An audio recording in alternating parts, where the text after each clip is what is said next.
Good morning. Why don't you come around and sit on the dragon rug? I'm just kidding.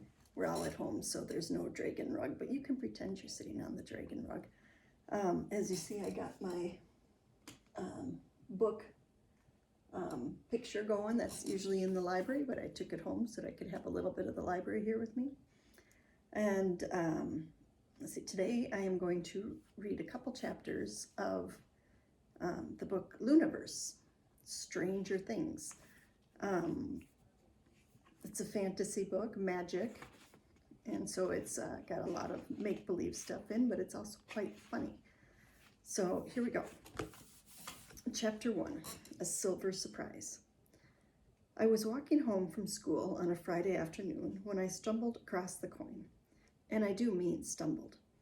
Right after I crossed Ridge Street, I tripped on the curb and fell. Luckily, I landed on a soft strip of grass. A silvery circle flashed and glittered beneath my nose. I know the pictures and words are going to be backwards right now, but since I'm reading to you, it doesn't really matter that the words are backwards. They're not backwards for me. I stared down at a large coin. As soon as I touched it, the strangest thing happened. The moon rose like a hard-smacked high-fly ball. It set just as quickly, dropping out of a bright blue sky. No way, I said. Maybe I'd fallen harder than I thought. The coin felt icy cold, even though the air was warm. The same two words were on each side of it. Strange, stranger.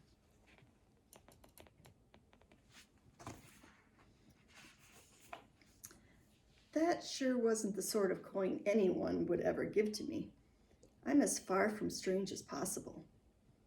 Everyone else has talents, hobbies, or adventures worth talking about. Not me. I'm just plain old normal Ed, a third grader at Complex Elementary School. I started to get up, but then froze. A man was shuffling along the sidewalk in the oddest way. After every couple steps, he dropped to his knees, moving his head like a hunting dog and running his hands through the grass. Step, drop, search, stand. Step, drop, search, stand. It was almost like a dance.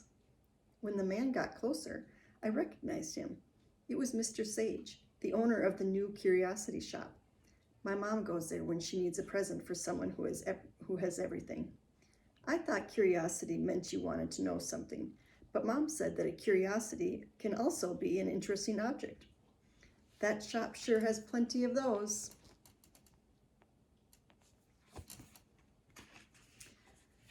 When Mr. Sage reached me, he dropped to his knees and ran one hand through the grass right next to my face. His sleeves smelled like old books. I wrapped my fingers around the coin. Did you lose something? I asked. No, I'm trying to find something, he said. He didn't seem surprised that I was lying there. What are you trying to find? I asked, hoping it wasn't a coin. He laughed. I won't know until I find it. Good luck.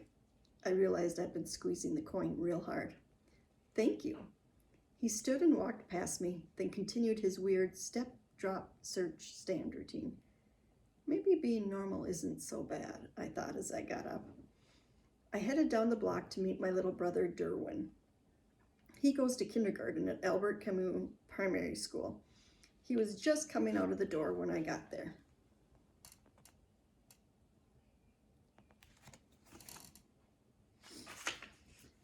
When Derwin spotted me, he jumped like he'd been startled. Amazing!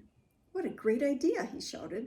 Then he raced right past me like he was riding a rocket. I stuck the coin in my pocket and headed home. What was Derwin so excited about? I wondered. Chapter 2, A Number of Words. I found Derwin in the living room working hard at something.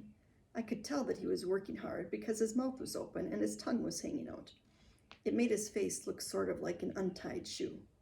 What are you writing? I asked him.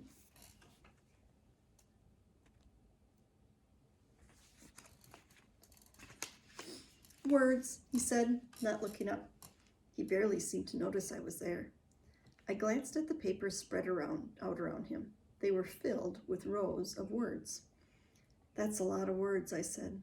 It has to be, Derwin said. He stopped to sharpen his pencil. I read one of the pages. Vacation, marigold, ticket, alert, engine, twinkle, mushroom, school, sunshine, candy. I waited for Derwin to explain what he was doing, but he just kept writing. I went to the kitchen table and did my homework. After that, I fed my pets. By then, it was almost dinner time. When I came back into the living room, Derwin was still working. 998, he said as he wrote. I wonder what he's doing. 999, 1,000. He gathered up all the papers and dashed out the door. Okay, this was getting stranger. I couldn't resist following him any more than I could resist a chocolate fudge brownie. Derwin raced down the street and around the corner. He ran up to the small yellow house and knocked on the door. I stayed nearby, waiting to see what would happen next. A tall, thin man stepped out onto the porch. Derwin handed him the papers. The man studied each sheet. Then he held up his index finger and said, "Very good. Wait here." The man went inside. A moment later, he returned and gave something to Derwin. "Thank you," Derwin said. He stepped off the porch and headed towards me. The curiosity was killing me. "What is it?" I asked when Derwin reached the sidewalk. "A picture," he said. He held up a fabulous painting of a dragon.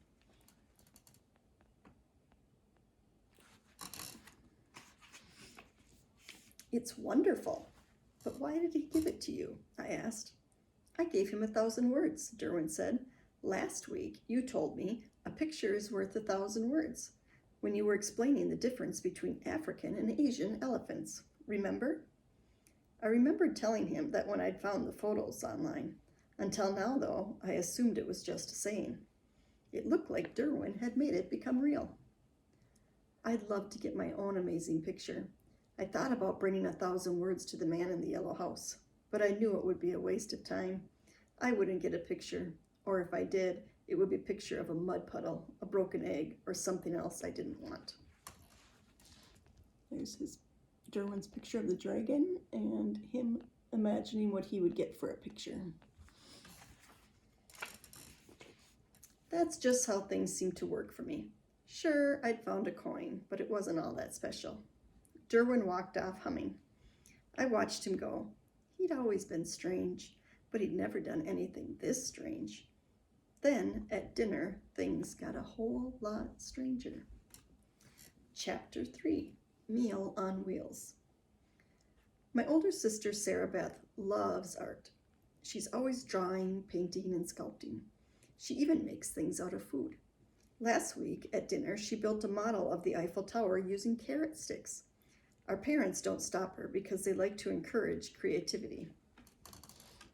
There's Derwin walking home with his painting, and there's his sister building the Eiffel Tower out of carrot sticks.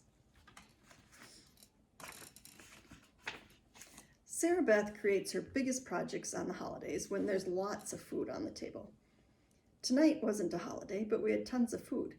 We were having what my parents call practice giving dinner. They get so worried that everything won't be perfect on Thanksgiving when all the relatives come here that they make practice dinners in September and October. That's strange, but fine with me. I love turkey and gravy. Besides, parents are supposed to be strange. Even though there was room at the big table, Sarah Beth, Derwin, my little sister Libby, and I sat at the kids' table. That's part of the practice. As soon as we took our seats, Sarah Beth grabbed some slices of cranberry sauce and leaned them against a stack of turkey. She tied the whole thing up with string beans. There's Sarah Beth, and there's their practice giving dinner. "What are you making?" I asked as I helped myself to mashed potatoes and a drumstick. "Guess," she said, giving me a big grin. "Is it a truck?" I asked. "Nope, it's not a truck." Sarah Beth stuck an olive on the turkey part near the front. Then she balanced another olive on top of it. I glanced at my parents.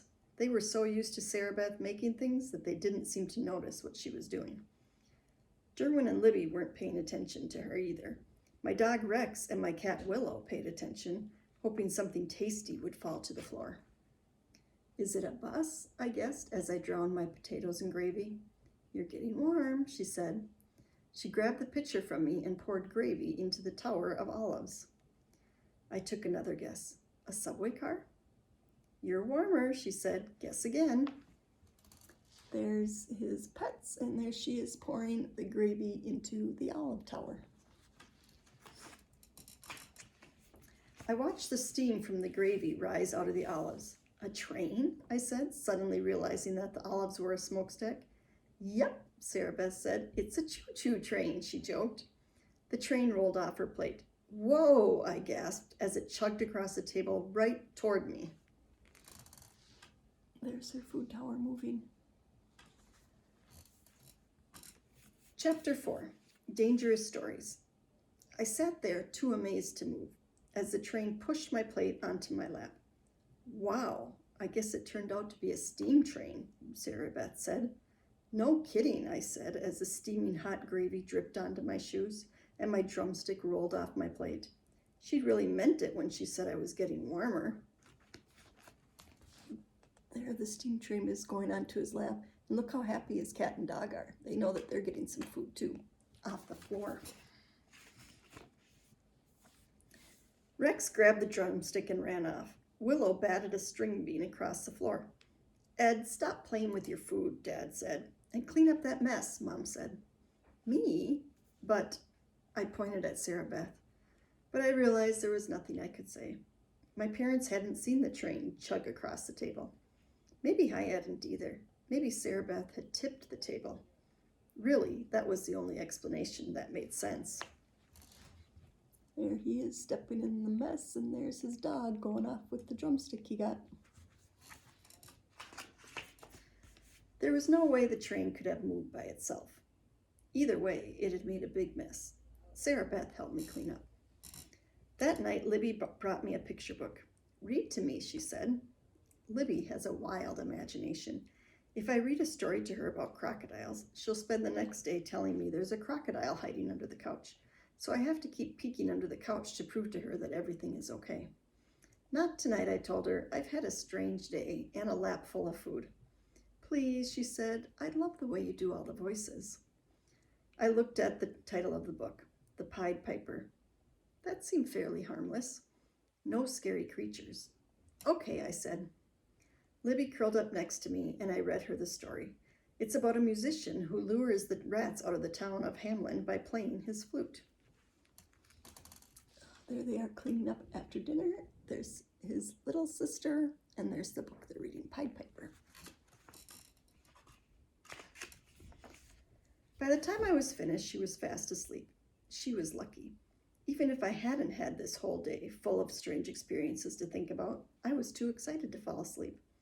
My best friend Moose was having a pool party tomorrow for his birthday. It was going to be at the big hotel in town, and it was going to be awesome. I hope tomorrow isn't as strange as today, I thought as I drifted off. It turned out to be much stranger. Okay, there he is reading the book, and then next is chapter 5, so I will stop there, and if you want, you can click on the next link when I get it up to hear more of the story.